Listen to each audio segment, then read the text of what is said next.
All right, faces and heels, it's time to check the daily pro wrestling news with your host, Jack Jaw. So let's go!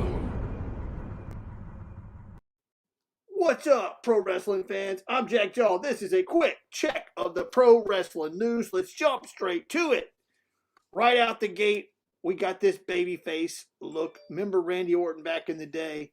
You always like these podcasts they have going on now where people talk about what happened back in the day. Either way, Jim Ross's podcast this week talking about Randy Orton, what he termed as distasteful words from Randy Orton talking about Eddie Guerrero. Apparently back in the day when Eddie Guerrero passed in 2005, 2006, somewhere around there, Randy Orton, none other than calls it, he can go to hell. Eddie's in hell. Let's move on. Pretty distasteful, if I don't say so myself. Also, this is kind of nuts. There he is right there, Eddie Guerrero. Sad. It was 2005 he passed away. Either way, sad news way back then. Either way, I like the throwback from Jim Ross talking about it. Either way, remember this big man, Sid Vicious? You got none other than Vince Russo. You always like his take on the business. Vince Russo is talking this week about the underused Psycho Sid Vicious. I couldn't agree more. This dude was a beast. You got to remember that vicious leg break he had when WCW that came off the top rope, broke his leg, had to end the match. That was nuts. Either way, hard to believe. Psycho Sid only held the belt twice in WWE. There he is. Look at that dude. Freaking beast. Look at him side by side with Undertaker. That was pretty intense. Either way, great dude. Great for the business. Always loved Psycho Sid. Next in the news, check this one out. You got Bianca Belair. We're trying to figure out who is she going to fight. Is she going to fight Sasha Banks at WrestleMania? Is she going to fight Asuka? We don't know, but we've got couple people speaking on it. I'm saying she's going to go Sasha Banks. Either way, look for some heat to build coming up on that. Who knows what's going to go on there? I'm stoked about it, but either way, I like the way they're pushing out who the Royal Rumble winners are going to pick. You've got Rated R Superstar delaying his choice till after Elimination Chamber. I guess Bianca Belair is going to do the same. Let it build up, figure out what's going to happen. We'll have to see. Speaking of seeing, we may have a couple surprises. Who's calling me? Looks like somebody's calling me, wants to talk some smack. Either way, he's going to have to call back later. Elimination Chamber, the build up to that. Let's talk some possible scenarios there. What do you think? Right there. The modern day Rhea. Is he coming back? I don't know about you, but I remember when that guy won the belt, I was like, what just happened? Look at the looks on these guys' faces. Apparently that was real time when the modern day Rhea won the championship. That was nuts. Look at that right there. Look at those faces. I was shocked. It was almost like when The Undertaker lost for the first time in WrestleMania. Those people were kind of stoked, messed up in the head. Either way, anybody commenting here, we don't know. Either way, let's move on. Another shocker that could be Jeff Hardy. Is he going to stick around? Is he going to be in there? Also, you got Andrade with his woman. Maybe she brings him back. I say he's needed. We know she's needed. Either way, what else could be going on? Possible. Right there. You've got Sheamus. Sheamus may find himself in a lurch where he's going to need the help of Randy Orton. So you look at the two of them. They possibly could be linking up together. It's going to take them to take out Drew McIntyre. Possibly. We'll have to see. Right now, the Raw version of the Elimination Chamber, you've got Drew McIntyre, Jeff Hardy, Randy Orton, Sheamus, AJ Styles, The Miz. That's going to be intense. I'm looking forward to that. That's next Sunday. We'll get to that later. Next up, we're trying to figure out what's going to happen with Rhea Ripley. Where is she going to go? Is she going to go on Raw? Is she going to go on SmackDown?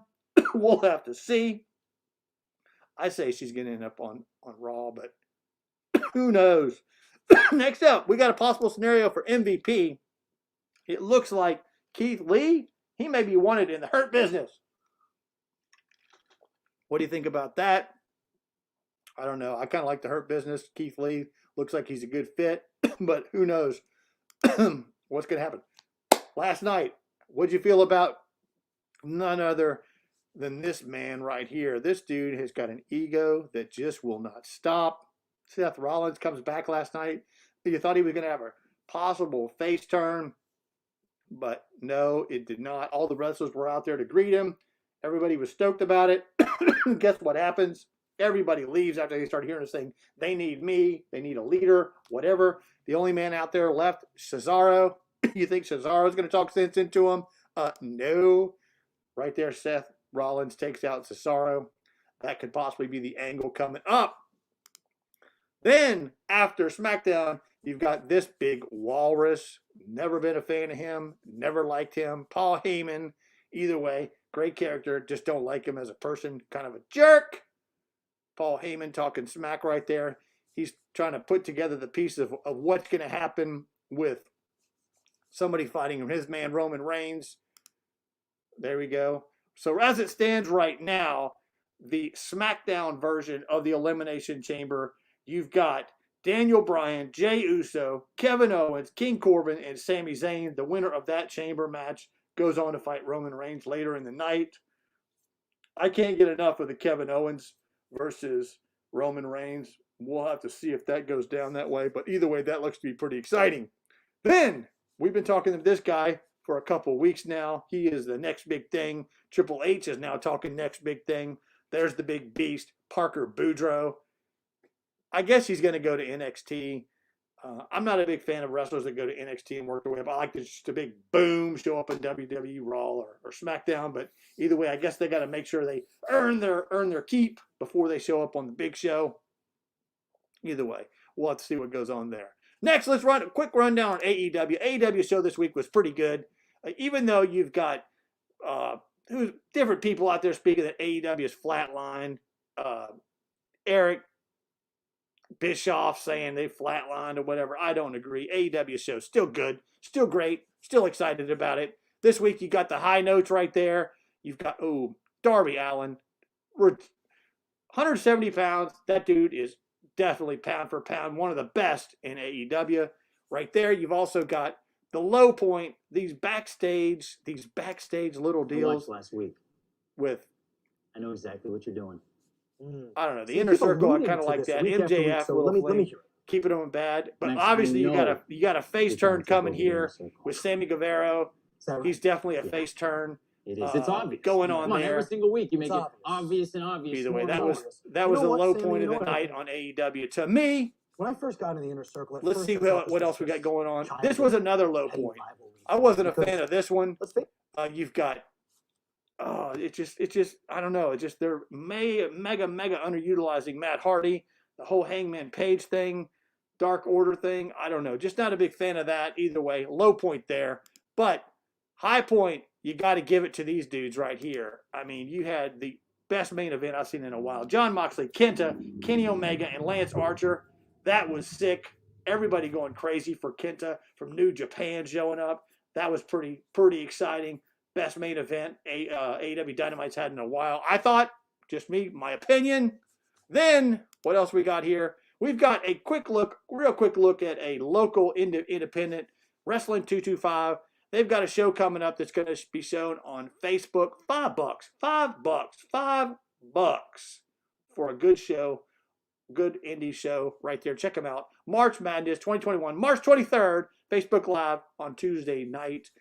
Check out your match right there. You've got the champ, Corey Constantine, taking on Lucha Lucaro. That's going to be awesome. Either way, right there. It's in, they've got the match they have the match in Houston match.